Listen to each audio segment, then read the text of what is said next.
నమస్తే, welcome to crazy news career guidance. ఇవాళ form D విద్యార్థుల చేసిన తర్వాత ఎలాంటి కార్యాచరణతో ముందుకెళ్ళాలి, కెరియర్లో ఏది ఎంచుకుంటే బాగుంటుంది, రకరకాల సమస్యలతో ఇబ్బంది పడుతూ ఉంటారు. అంటే ఇక్కడ ఉండాలా, లేదంటే ఎంటర్ప్రినర్షిప్ చేయాలా, లేదంటే అబ్రాడ్ వెళ్ళి ఏదైనా అక్కడున్న ఎంఎస్ఎంఈలను కానీ కలవాలా, ఫార్మా ఇండస్ట్రీకి సంబంధించి ఇంకేదైనా డెవలప్ చేయాలా, రకరకాల కారణాల వల్ల ఇక్కడే ఆగిపోయే అవకాశం ఉంటుంది. ఇప్పటికీ ఫార్మ్ డి విద్యార్థులు రకరకాల ప్రాబ్లమ్స్ ఫేస్ చేస్తూ ఉంటారు. వాటన్నిటికీ సొల్యూషన్స్ ఏ విధంగా ఉంటుంది, కెరియర్ గైడెన్స్ ఏ విధంగా ఉంటుంది, ఏ జాబ్ చేస్తే మంచిది, అంటే అదేవిధంగా ఎంఎన్సీలో చేయాలా లేదంటే హాస్పిటల్స్లో చేయాలా, ఎలాంటి దానికి సంబంధించి రెజ్యూమ్ ఏ విధంగా డెవలప్ చేయాలి, ఇలాంటి కెరియర్కి సంబంధించిన కెరియర్ గైడెన్స్ డాక్టర్ పీటర్ గారిని అడిగి తెలుసుకుందాం. అదేవిధంగా లిథియా గారు ఫార్మా డి స్టూడెంట్స్ మనతో పాటు ఉన్నారు. నమస్తే సార్. నమస్తే మేడం. జాబ్ కెరీర్ ఏ విధంగా ఉంటుంది ఫార్మ్ డి తర్వాత?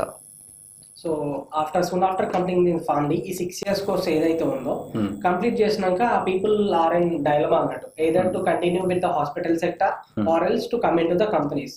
ఈ ఫార్మ్ డి అనగానే everyone comes from the pharmacy and medical background అన్న పాయింట్ ఆఫ్ వ్యూలో వస్తున్నారు కాబట్టి వాట్ పీపుల్ విల్ థింక్ అంటే we can't come forward and work with an MNC company, అంటే ఒక సాఫ్ట్వేర్ లాగా పని చేయరాదు అని చెప్పేసి అని అనుకుంటారు.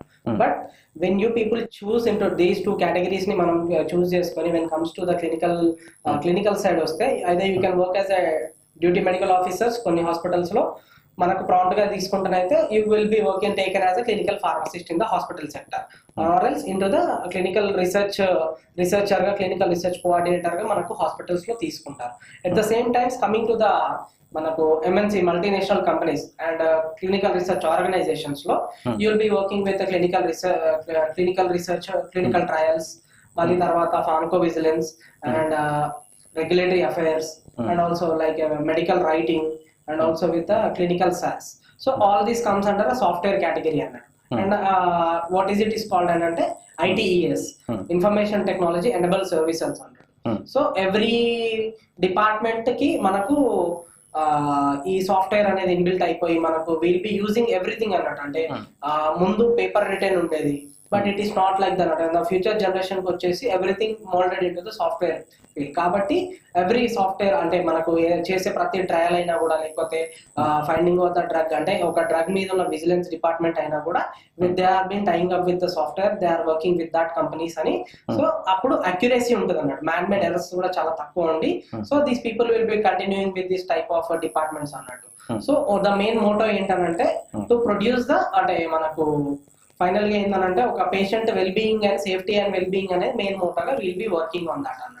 So coming to the clinical research, ఈ క్లినికల్ రీసెర్చ్ అనేది ఏంటి అని అంటే మనకు ఒక డ్రగ్ డెవలప్మెంట్ ప్రాసెస్ అన్నట్టు. ఒక డ్రగ్ డెవలప్మెంట్ అంటే ఒక డ్రగ్ ని ఒక మార్కెట్ లో తీసుకురావడానికి for every drug and for every pharmaceutical product there will be clinical trials అన్నట్టు. ఒక ట్రయల్స్ అనేది దానికి ల్యాబ్ లో కండక్ట్ చేసి then if it is suitable and worth to use by any human being then only it will come in to the market. So what is pharmacovigilance? ఈ pharmacovigilance అనేది ఒక drug, pharma means drug and vigilance is like an inspection అన్నట్టు. ఒక drug కానీ ఒక pharmaceutical product what ever it may be after coming in to the market 24/7 365 days ఆ drug అనేది ఒక విజిలెన్స్ లోనే ఉంటుంది అన్నట్టు. అంటే ఒక డ్రగ్ మనిషికి వేసుకుంటుంటే ఏమవుతుంది, సో కొత్తగా ఏమన్నా డిసీజెస్ వస్తున్నాయా, అంటే ఏడియాస్ వస్తున్నాయా, ఏమైనా రియాక్షన్స్ వస్తున్నాయా, ఏమైనా ఈవెంట్స్ వస్తున్నాయా అనేది ఈ డిపార్ట్మెంట్, ఈ ఫార్మకో విజిలెన్స్ డిపార్ట్మెంట్ అనేది ఫైండ్ అవుట్ చేస్తూ ఉంటది అన్నట్టు. So at the same time మళ్ళీ ఇంకొకటి మెడికల్ రైటింగ్ అనేది. ఆల్ దీస్ అంటే ఏంటంటే మనకొకటి ఈ మెడికల్ రైటింగ్ అనేది, సైంటిఫిక్ రైటింగ్ అనేది it's a type of procedure making, thesis making, ఇవన్నీ ఉంటాయి అన్నట్టు. So coming to the regulatory affairs, ఈ రెగ్యులేటరీ అఫైర్స్ అనేది ఏంటంటే it is like a local body అన్నట్టు. For every state there will be a body, for every country there will be a body అన్నట్టు. So మనకు వచ్చేసి CDSCO, US కి వచ్చేసి US FDA food and drug administration, and European countries వచ్చేసి EMA European medical agency. So different countries కి different regulatory bodies ఉంటాయి అన్నట్టు. So to conduct any clinical trials, they have to make a decision and they have to take permission from these regulatory bodies.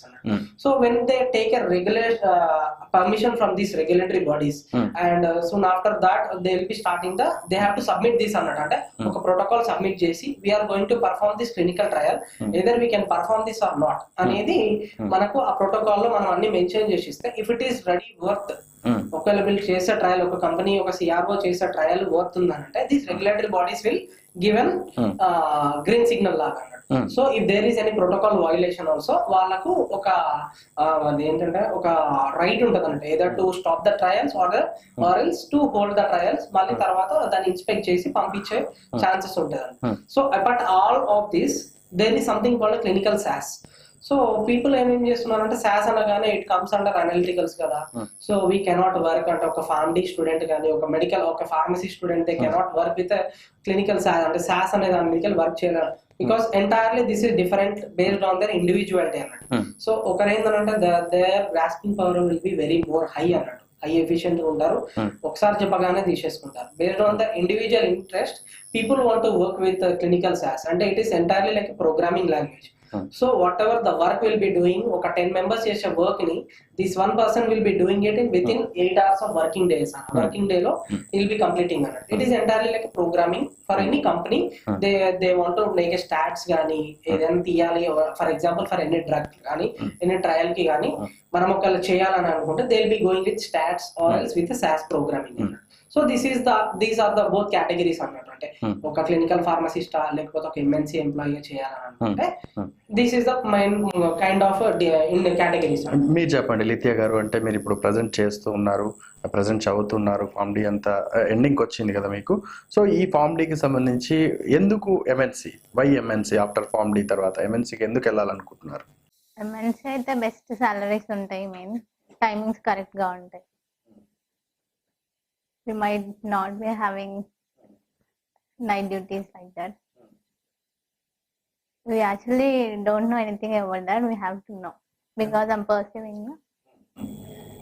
So ఈ point of వ్యూలో మనకి ఏమవుతుందంటే why the students అంటే MNC తీసుకోవాలి కొందరు అంటే ఎవరైతే ఎక్స్పీరియన్స్ అవుతున్నారో fear experience bad experience at the hospitals, అంటే హాస్పిటల్స్ అనే కాదు ఎక్కడైనా కూడా ఉంటుంది based on their team leads and everything. But point ఏంటంటే వెన్ యూ చూస్ ఒక క్లినికల్ అనేది ఏదైతే క్లినికల్ సైడ్ వర్క్ చేయాలని అనుకుంటే the salaries are very low. They can't even అంటే మనకు ఒక 1 month కూడా మనకు సరిపడే అంత సాలరీస్ రావట్లేదు. ఈ పాయింట్ ఆఫ్ వ్యూలో government has to take a good decision అనేది మనం లాస్ట్ టైం కూడా మనం మాట్లాడిందే. ఆ పాయింట్ ఇప్పుడు కూడా ఏంటంటే గవర్నమెంట్ డెసిషన్ తీసుకొని బేసిక్ హెచ్ఆర్ఎస్ అలవెన్సెస్ ఏదైతే ఉన్నాయో అన్ని ఇంక్లూడ్ చేసి ఇవ్వాల్సి. Why these people are have to choose an MNC అంటే in between clinical and MNC అంటే I will suggest people of pharmd who have completed there.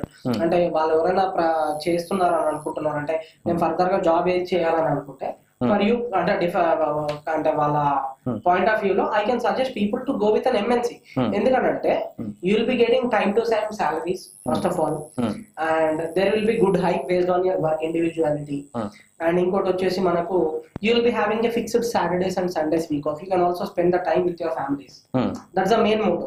And there will be fixed working hours, either 8 hours or 9 hours including break అనేది that will be fixed అన్న time అన్నట్టు. So మనకు salary విషయంలో కానీ లేకపోతే whatever the work you are doing ఆ work ని base చేసుకొని you will be having a good మనకు సాలరీస్ ఉంటుంది, హైక్స్ స్పెషల్ హైక్స్ ఉంటుంది, everything will comes under MNC అన్నట్టు. అంటే I don't say that people have to surely go to must go to MNC అని నేను చెప్పను. That is entirely based on their individuality, either to choose a hospital or to choose an MNC. But what I suggest అంటే కంపల్సరీగా MNC అనేది అవసరం లేదు, compulsory MNC చేయాలని నేను చెప్పట్లేదు, కంపల్సరీ మీరు క్లినికల్ గా చేయాలనే చెప్పట్లేదు. Based on there individual interest మనకేంటంటే ఎంఎన్సీకి సమ్ ఆర్ ఆల్వేస్ ఎట్లా అంటే నేను మంచిగా సంపాదించుకోవాలి, నేను మంచి లావిష్ లైఫ్ ఉండాలి, నాకు నా పేరెంట్స్ ఇంతగానో పెట్టారు, at least the moment I be in successful position I should take care of my parent అని చాలా మందికి ఉంటుంది. Right or wrong? Because every student వాడన్ని చూసి వచ్చినాడు కాబట్టి వాళ్ళకి వచ్చే సాలరీస్ హాస్పిటల్స్ లో కానీ వర్క్ చేస్తే దే కాంట్ ఈవెన్ సర్వైవ్. ఒక మంత్ లో వాడికి వచ్చే 15,000 వాడు ఏం సర్వైవ్ చేయలేడు. I can bet you that no hospital is going to provide their 40,000 or 50,000 ఒక ఫ్యామిలీ చేసిన వాళ్ళకి. But an MNC or a clinical research organization they are providing much good salaries. ఎందుకనంటే student is having a good knowledge, sound knowledge on the particular department or particular process కాబట్టి so better ఏంటంటే మీకు student అంటే knowledge ఉంది, subject knowledge ఉంది, at the point మీకు ఎక్కడైతే మీకు యూటిలైజ్ అవుతుందో there you have to go and showcase your skills. అన్న పాయింట్ నాదన్నట్టు. సో అప్పుడు మీకు బేసిక్ గా మీకు ఒక 25-30,000 ఇచ్చినా కూడా with in 5 years you can see మీరు మిమ్మల్ని ఒక subject matter expert like called as an SME or else TLR లేకపోతే trained in coach all these people అంటే ఈ డిఫరెంట్ పోస్టులు ఉంటాయి హైరార్కీ కంపెనీ హైరార్కీ ఎలా ఉందో you'll be placed in good positions at the time నీకు పొజిషన్ బాగుంటది and at the same time you'll be having good salaries at least ఒక 5-digit salary అన్న you'll be having and then you can survive మంచి position లో ఉండొచ్చు.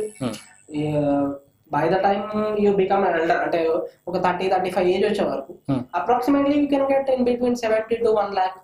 ఇంకా మంచి courses నేర్చుకొని లైక్ బ్లాక్ చైన్ టెక్నాలజీ. అంటే ఇప్పుడు ఈ ఫార్మ్ వాళ్ళు అంటే కొత్తగా ఏదైనా చేయాలనుకుంటే ఎంటర్‌ప్రెన్యూర్ అవ్వొచ్చా వీటికి సంబంధించి? There are many people entrepreneurs ఉన్నారు అంటే they even started coming in to the hospital sectors. For example మన state president doctor Chandrashekar Banoth ఉన్నారు. So he is one of the good entrepreneur ఎందుకంటే soft skills and he is having such an ఎట్లా అంటే positive minded and everything ఎట్లా అంటే he created his own pathway by showing a light అన్నట్టు. తనకు తాను అంటే ఒక కెరియర్ అనేది చూస్ చేసుకొని he started his own company and he started giving salaries to the people. అంటే ఒక ఫ్యామిలీ అంటే నాట్ ఓన్లీ చంద్రశేఖర్ అని కాదు, there are many people like me have been tied up with many hospitals. అంటే ఒక hospital తో tie up అయి being silent partner to one hospitals and being a major partner to one other 100-bed or 50-bedded hospitals. ఇట్లా we are running the hospitals, we are also running some diagnostic centres. అంటే ఏంటంటే we created our own pathway either we want to be see by the end everyone wants money because money is the main center for every life cycle. ప్రతి ఒక్క మనిషికి money అనేది point కాబట్టి వాడు అనేది అంటే చదువుకున్న దానికి మంచి పొజిషన్ లో ఉండడానికి ట్రై చేస్తాడు. No one is going to become a coolie person or ఎందుకంటే ఎన్ని డిగ్రీలు చేతిలో పెట్టుకొని having a good degrees in your hand doctorate పట్టాలు చేతిలో పట్టుకొని possessing a DR in the prefix of the name వాడు బయటికి వెళ్ళి ఏదో జాబ్ చేసుకోవాలని చూస్తారు, ఇనిషియల్ గా చూస్తారు. By the end one of the other day వాళ్ళకు మంచి రోజు వస్తుంది, they will be sitting in good positions అన్నమాట. సో మీరు చెప్పండి లిత్య గారు, what is the life of researcher అంటే మీరేం చెప్తారు? అంటే యాజ్ ఎ స్టూడెంట్ గా మీరేం చెప్తారు? రీసెర్చర్స్ లైఫ్ బాగానే ఉంటుంది, కాకపోతే ఇన్ కేసెస్ హాస్పిటల్స్లో అయితే వర్క్ ఎక్కువ ఉంటుంది. As I said we don't have any weekends, week offs. If it is in MNC companies will get good salaries, will also get weekends and week offs, will be satisfied with the work. Then అంటే as a senior గా మీరేం చెప్తారు doctor గారు? మామూలుగా అంటే research ఏ విధంగా ఉంటుంది? So point ఏంటంటే ఆల్రెడీ క్లినికల్ రీసెర్చ్ కానీ హాస్పిటల్ ఫార్మసీ కానీ క్లినికల్ ఫార్మసీ ఇవన్నీ అంటే వాట్ ఈస్ క్లినికల్ ఫార్మసీ అనేది ఒక క్లినికల్ అంటే మనకు నార్మల్ గా ఆ సబ్జెక్ట్స్ అనేవి మనకు 4th year లో మనం కంప్లీట్ చేసుకొని వస్తాం. అంటే what are the schedules, what are the regulations, మనకు cost minimisation, cost benefits, cost realisations ఇవన్నీ మనం చూసుకొని వస్తాం. కాబట్టి by the end you complete your 6th year. ఈ 6th year లో మనం ఇంటర్న్షిప్ చేస్తాం. ఈ 12 months ఆఫ్ ఇంటర్న్షిప్ లో you will be expose to different departments. So అక్కడ few people will be hired in to the some companies అన్నట్టు. అంటే internship part చేస్తూ అంటే వాళ్ళ క్లినికల్ రీసెర్చర్ గా తీసుకొని హాస్పిటల్స్ లో ఏం చేస్తున్నారు, they are paying amount. I can't blame that hospital is only going to pay little amount because based on their norms and conditions they are paying as per their requirement. ఒక clinical researcher కి ఎంత pay చేయాలనేది they are paying that amount of pay. But coming to the MNC, what these people are doing ante because we are making a good business with the MNC company and companies already they are making good turnovers. They are also respecting the employers. When you are having a good sound knowledge, oka clinical research or oka clinical trial oka drug development process aneti meeku chaala manchi knowledge and unde you are having a good skills unnappudu why you want to go with that less salary anedi na point. తక్కువ salaries కి వెళ్ళి ఆ stress కి ఆ burden కి last కి target అయ్యి what you are going to get or what you are going to gain by the end అనేది నా పాయింట్ అండి. So I better tell people who are going to complete their pharmd or else internship lo undi people who are going to search for a job. In the beginning itself only you try to get a good job. Let it take a month or 2 months or 3 months or 6 months, but have good skillful of mindset అన్నమాట. అంటే ఒక interviewer question చేసినప్పుడు you should be ready to answer. It's not like a viva, ఏదో చెప్పిందామా బయటకు వచ్చేసినామా అనే కాదు. Because life making and career making decision కాబట్టి go for an interview, this is the final interview, answer that, you are going to answer that ఎట్లా అంటే ఇదే నా last interview, ఇదే నా లాస్ట్ ఆన్సర్, ఇది తోటే నా కెరీర్ డిసైడ్ అవుతుంది అన్నట్టు behave like that and get it done. Rather ఒక ప్రతి కంపెనీకి వెళ్ళి ప్రతి ఎంప్లాయర్ కూడా ఫేస్ అయ్యేది ఒకటి, will get back to you. So will get back to you అనేది పాయింట్ కాదు, will get back. If the company is losing you, you should be like ఎట్లా అంటే company is losing A potential candidate అనే point of view లో you should make over your self అనేది నా point అన్నట్టు. So that is the reason, ఏది mention అంటే ఏది నేర్చుకున్నా కూడా find it to the core, learn it to the core and expel out అనేది నా పాయింట్. రైట్. లలిత్య గారు మీరు చెప్పండి, నిజంగా అంటే ఇప్పుడు హాస్పిటల్స్ బెటర్ అంటారా, ఎంఎన్సీ స్టూడెంట్స్ బెటర్ అంటారా? మీరు ఇప్పుడు చదువుతూ ఉన్నారు, దీని తర్వాత ఏంటి, what next? It depends upon individuals and their interest. Some people will like to work on hospitals and some people will like to work on MNC companies. Their passion and their workouts. అంటే మీకు తెలిసి అంటే hospitals ఏ విధంగా ఉంటాయి, MNCs ఏ విధంగా ఉంటాయి, ఏదన్నా చెప్పగలుగుతారా? హాస్పిటల్స్ బెటర్ గానే ఉంటది, we must directly work with people, patients. MNC companies అయితే మొత్తం రీసెర్చ్ ప్రోగ్రామ్స్ అవన్నీ ఉంటాయి. అంటే కొన్ని గవర్నమెంట్ హాస్పిటల్స్ సంబంధించి కొంతమంది మేము ఫార్మ్ డి వాళ్ళని తీసుకుంటూ ఉంటారు. సో అక్కడ కొంత రెగ్యులర్ అయ్యే అవకాశం ఉంటుంది, శాలరీ తక్కువ ఉన్నా కానీ రెగ్యులర్ ప్రాసెస్ అయ్యే అవకాశం ఉందని అటు కూడా వెళ్ళొచ్చు అంటారా? రెగ్యులర్ అయ్యే అవకాశం ఉందా లేదా అనేది ఇంకా మాకు కన్ఫర్మ్ గా తెలియదు. మేబీ అయితే అవ్వచ్చు, ఫర్దర్ గా కన్ఫర్మేషన్ అయితే ఏం లేదు, గవర్నమెంట్ నుంచి మాకేమీ రాలేదు. సో పాయింట్ ఏంటంటే మనకు రెగ్యులరైజేషన్ అనేది లాస్ట్ టైం మనకు జరిగిన ఇంటర్వ్యూ చంద్రశేఖర్ గారు నేను కూర్చొని మాట్లాడాను కూడా, అది entirely based on the state government. They have to make focused on it. మనకు బయటికి తీసుకొస్తే వీళ్ళు ఎక్కడ యూజ్ అవుతున్నారు అనేది మమ్మల్ని ప్లేస్ చేస్తే we'll be the most happiest persons అనేది మా పాయింట్ ఒకటి. సో ఏంటంటే మనకు ఎంఎన్సీలో మనకు చెప్పినట్టే will be having good time, ఒక వర్కింగ్ టైం ఉంటుంది. సో హాస్పిటల్లో అయితే మనకు because hospital is a service sector. In that service sector, we shouldn't even expect that we are going to get a holidays. First of all, expecting a holidays in the service sector and the public sector, that is the most worst thing అని నేను చెప్తాను. ఎందుకంటే చూస్ చేసుకోవడం hospital చూస్ చేసుకుంటారు and after that they will B trying to get excuses and leaves. అంటే నేను చెప్పేది ఏంటంటే when you are working with a direct public interaction, మనకు డైరెక్ట్ హాస్పిటల్లో పబ్లిక్ సర్వీస్ చేస్తున్నానంటే you shouldn't even explain. Now no hotel is going to have a holiday, okay, the same time no hospital is going to take a leave or holiday, right? So better if you want to have a good life, నాకు stress వద్దు, I want to have a good amount, నాకు knowledge ఉంది, I want to earn, నేను మంచి పొజిషన్కి వెళ్ళాలి. After some days if I work with some companies have to come out, నేను entrepreneur గా ఉండి I will start my own clinical research organisation, లేకపోతే I will start my own pharmacovigilance company, లేకపోతే I will start my own hospital sector, ఇట్లా అనే plan ఉంటే you come out based on your individuality. మీరు వచ్చి మీరు వర్క్ చేసుకొని show your efficiency అనేది నా పాయింట్ అన్నమాట. అంటే ఇప్పుడు ఇదంతా అయిపోయిన తర్వాత, ఫార్మ్ డి అయిపోయిన తర్వాత, కరోనా పాండమిక్ సిచ్యువేషన్ అంతా చూసాం, రకరకాల క్వశ్చన్స్ ఉంటాయి ఫార్మ్ డి విద్యార్థులకు సంబంధించి. అబ్రాడ్ వెళ్ళాలా, ఇండియాలో ఉండాలా, రకరకాల క్వశ్చన్స్ వస్తుంటాయి. వాళ్ళకి సంబంధించి ఏం చెప్తారు? సో ఇది మన main point. You what at very good point అన్నట్టు. పాయింట్ ఏంటంటే many people, not only 1 or 2 or 10 or 100, there are hundreds of people. వాళ్ళకి ఎట్లా ఉందంటే అబ్రాడ్కి వెళ్ళాలా, లేకపోతే ఫార్మ్ డి చేశాను అక్కడికి వెళ్ళి ఏం చేయాలి, లేకపోతే ఇక్కడ ఉండి ఏం చేయాలి, నేను అబ్రాడ్ వెళ్ళిపోతా ఇక్కడ వాల్యూ లేదు అని చెప్పేసి అని అనుకునే వాళ్ళకి ఎట్లా అంటే don't think that there is no value that for the pharm D people who have completed the graduation from the pharm D. అంటే ఫార్మ్ డి కంప్లీట్ చేసినాక నాకు ఇక్కడ లేదు, నేను ఖచ్చితంగా అబ్రాడ్ పోవాలి, అక్కడే నాకు వాల్యూ వస్తుందని కాదు. See, I started my career from the college days itself. My first job was like under 2017 in the month of June 24th I started my first job. Okay, that case my salary was around 24,000. I worked for ఒక drug safety associate గా నేను చేశాను. Because no one said me నువ్వు ఇట్లా వెళ్ళాలి, ఇట్లా చేసుకోవాలి. No internet, అంటే ఇంటర్నెట్ లో కూడా అంత ఇన్ఫర్మేషన్ లేదు at that time. I my self came out, అంటే ఇన్స్టిట్యూట్ లో తిరిగి ఎక్కడ మనకు కరెక్ట్ గా చెప్తున్నారు, ఐ కేమ్ అవుట్ అంటే వెళ్ళి నేర్చుకొని then I came to know that అచ్చా okay there is much career. అంటే ఫార్మ్ డి చేసి బయటికి రాగానే కెరియర్ లేదని అనుకునే వాళ్ళకి this will be my correct straightforward answer అన్నట్టు. either you want to go for an abroad, that is totally based on your own interest.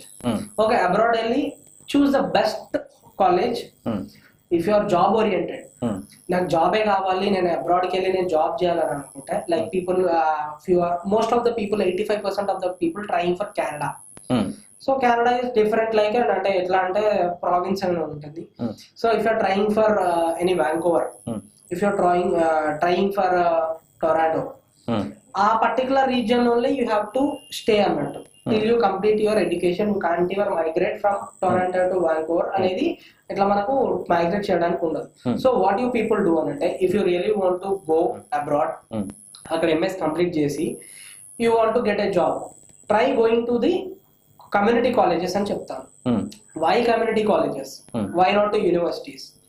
The only thing is the Canada government made a strict guidelines regarding this community colleges, in between community colleges and the universities. Universities కి వెళ్ళాలని అనుకుంటే approximately 85% కి ఎక్కువ ఉండాలి, not approximately 85% plus ఉంటేనే in the aggregate, final aggregate you will be eligible to write an exam and get admission in the universities. Lithia గారు, మీరు చెప్పండి, అంటే మీరు అబ్జర్వ్ చేసిన దాంట్లో ఎలాంటి కమ్యూనికేషన్ స్కిల్స్ అబ్జర్వ్ చేస్తారు పర్టికులర్గా ఫార్మ్ డీకి సంబంధించి? ఫార్మ్ డీ అయిపోయిన తర్వాత మీరు అన్నట్టుగా ఇందాక హాస్పిటల్స్కి కానీ ఎంఎన్సీకి కానీ వెళ్ళాలంటే పర్టికులర్గా ఉండాల్సిన ఒక ఫార్మ్ డీ స్టూడెంట్కి కానీ ఫార్మ్ డీ అయిపోయిన వారికి కానీ ఉండాల్సిన కమ్యూనికేషన్ స్కిల్స్ ఏంటి, మీరు అబ్జర్వ్ చేసింది ఏంటి? బెస్ట్ కమ్యూనికేషన్ స్కిల్స్ ఉండాలి compulsory, not only for family student, it is compulsory for every student to enter into MNC companies or either into hospitals, either they'll go to abroad. No, they have to have minimum or basic communication skills. మీరు అన్నట్టుగా ప్రతి ఒక్కరికి ఉండాలి, MBBS స్టూడెంట్కి ఉండాలి, BTech student అందరికీ ఉండాలి, కానీ పర్టికులర్ గా ఫార్మ్ డీకి ఇది ఉంటేనే వర్కౌట్ అవుతుంది, అలాంటిది ఏమైనా ఉన్నాయి? Because people will interact directly with the people. అంటే ఇప్పుడు ఈ ఫార్మ్ డీ చేసిన వాళ్ళ ప్యూపిల్స్, ఈ స్టూడెంట్స్ ఎవరైతే ఉన్నారో, దే విల్ బి అంటే exposing to different kinds of patients. Different patients can expose అయినప్పుడు, ఒక మల్టీ సూపర్ స్పెషాలిటీ హాస్పిటల్కి వెళ్ళినప్పుడు, హైదరాబాద్ లో ఉన్నదనంటే హైదరాబాద్ లో మహా అంటే తెలుగు, హిందీ ఇదే కాదు కదా, ఎక్కడెక్కడ నుంచో వస్తారు హైదరాబాద్ లో. చాలా wide varieties of super speciality hospitals ఉన్నాయి, దే విల్ బి కమింగ్. మంచి మంచి డాక్టర్స్ ఉన్నారు కాబట్టి, why can't you, when you are ready to learn, maintain good communication skills, because English is the means of communication కాబట్టి have a good sound skill set on that. Later you try getting into the different languages. నేర్చుకుంటే తప్పేం, because learning languages will keep your mindset awake and active always. So that's what I can suggest, that people always maintain a good communication skills. The way you respond to the mails, the way you respond to the calls, that is very much mandatory and important to every employer or every fresher. అంటే ఎందుకనంటే mainly based on the calls only, nowadays everything is going on calls and emails. So the moment HR gave a call to you, you are responding them very rudely. That means that student really don't want to respond in a rude way, but their type of response is like that. వాళ్ళ response అట్లా ఉన్నప్పుడు what HR will think అంటే, అవతల పంచ ఎప్పుడు చూడలేదు, it was a phone communication. వాళ్ళు ఏమనుకుంటారంటే, this person is not so good, why to go further. వీడు ఒకవేళ ఆఫీస్కి వచ్చినా కూడా మనకు ఏం యూజ్ ఉంటుంది, ఒకవేళ వాడు వచ్చినా రేపు పొద్దున ఎక్స్పాండ్ వెళ్ళిపోతాడు అనే థాట్ ఆఫ్ ఫీలింగ్ రాకుండా, respond in a good manner, maintain good communication skills అనేది నా పాయింట్. అంటే మీరు ఇందాక చెప్పారు ఐఏఎల్స్ ఉంటే కంపల్సరీ వెళ్ళాలని. నిజంగా ప్రతి ఒక్క స్టూడెంట్ కు ఐఏఎల్స్ అవసరమా, లేదంటే డబ్బు పెట్టుకొని యూనివర్సిటీలో సీట్ తీసుకోవచ్చా, లేదంటే రకరకాల compulsory needed IELTS? yes, IELTS is a much mandatory exam. And ఆస్ట్రేలియాలో అనుకుంటే there is a PTE exam, and if like Ireland అట్లాంటి డ్యూలింగో ఎగ్జామ్స్ ఉన్నాయి, and US GRE IELTS mandatory, and కొన్ని యూనివర్సిటీ IELTS పెట్టారు, GRE తీసేశారు. For Canada I can say that it is the most secured country. People whoever want to go to Canada, they are really concerned about the job. Try getting into the community colleges. There you can get a good knowledge, sound knowledge, enough knowledge. అక్కడ మీకు job oriented skills నేర్పిస్తారు, and they will also assist you for a job. And universities are not going to do that, they are only back of the research, they will be doing the thesis part, and rest all you have to do your own job search కానీ ఏదైనా కానీ, it will be entirely based on you only. So IELTS అనేది mandatory అన్నది. Even the person who are going to get their PR, that is permanent residence, లేకపోతే people who are going to UK, they will try for ILR. అవును. ILR is nothing but indefinite leave to remain. And people who try for US, they'll be trying for work visa or else for a H1B visa. Okay. So what I say is, people who are going there, first ఇక్కడ నుంచి వెళ్ళేటప్పుడే have a good score in the IELTS. 7.5, 8, 8.5. There are people like 9 also in my batch. When I was I have written this. I've taken a course of IELTS from IELTS Guru in 2019. అప్పుడే మనకు ఏం చెప్పారంటే people are like they use to get 8.5, 9 కూడా. So what I say అంటే market లోకి వెళ్తే there are many people, మీకు అంటే పోటీగా వచ్చే చాలా మంది ఉన్నారు, రైట్? సో ఆ పాయింట్ ఆఫ్ వ్యూ లా నేను ఇంతే, నేను అంతే, నేను ఇంతగాల చేయగలుగుతాను అనేది కాకుండా you try for the best, get in to the good colleges. Based on the IELTS కూడా మన కాలేజెస్ డిఫైన్ అయి ఉంటుంది అక్కడ. దాని తర్వాత కూడా మనకు మళ్ళీ అక్కడ IELTS రాయాల్సి వస్తుంది. సో ఇక్కడ పర్ఫామ్ చేయనప్పుడు after going there you can't even perform, ఎందుకంటే అక్కడ జాబ్ ఉంటుంది, జాబ్ చేసుకోవాలి, you have to make money for your own surviving. ఇంట్లో నుంచి అయితే మంత్లీ 2-3 lakhs అయితే పంపాలి. So what you have to do, you have to go to the colleges, at the same time you have to work on the odd jobs. అంటే మనం ఇందాక మీరు చెప్పినట్టుగా ఇండియాలో ఉండే వాళ్ళ పరిస్థితి ఏంటంటే MNC కాకుండా, హాస్పిటల్స్ కాకుండా IELTS రాసే క్యాపబిలిటీ ఆయనకు లేదు, సో అండ్ సో పేదరికం వల్ల ఏదో వెనుకబడి ఉన్నారు. సో అలాంటి వారి కోసం మీరు ఇచ్చే సజెషన్ ఏంటి? So my best suggestion to the people who can not go to abroad, లేకపోతే ఏదైనా కోచింగ్ తీసుకోవాలి అంటే IELTS కోచింగ్ తీసుకొని ఎగ్జామ్ అని అబ్రాడ్ పోవాలని ఉంటుంది, they can't even go. What wise my best suggestion అంటే there are few coaching centers, అంటే including me, I'm also giving online coaching అన్నట్టు. సో పీపుల్ ఎందుకంటే I'm not going to charge, I'm not going to make a business with any news partner కానీ లేకపోతే any channel తో I'm not going to make a business. Even I'm not going to make a business with any of the students. బయట charge చేసేదానికంటే I'm charging very less and I'm taking only few students. ఎందుకనంటే day 1 లో ఉన్న fire day 10th, day 20 రోజు ఉండదు student కి fire. Why? Because అప్పుడు ఎవరో ఇంట్లో ఏదో అన్నారు అన్న మాటకి వాడు అప్పుడప్పుడే కాల్ చేసి, సార్ నాకు ఇట్లా నేర్చుకోవాలని ఉన్నది, నాకు ఇలా జాబ్ చేయాలని ఉన్నది. The same point of view వాడు 1 week తర్వాత మాట్లాడుతున్నాడు అనేది important. So what I'm doing అని అంటే people who really want to make their decision, అంటే వాళ్ళు జాబ్ చేయాలి, నేను జాబ్ చేసి కరెక్ట్ గా ఉండాలి అని అన్న పాయింట్ ఆఫ్ వ్యూ లో ఉంటే come to me, reach me. Okay, I will give you good career guidance. ఇప్పుడు ఇక్కడ నేను వచ్చి ఇక్కడ నేను ఇంత మాట్లాడడానికి కారణం కూడా due to lack of career guidance. Pharm D people are joining in many companies.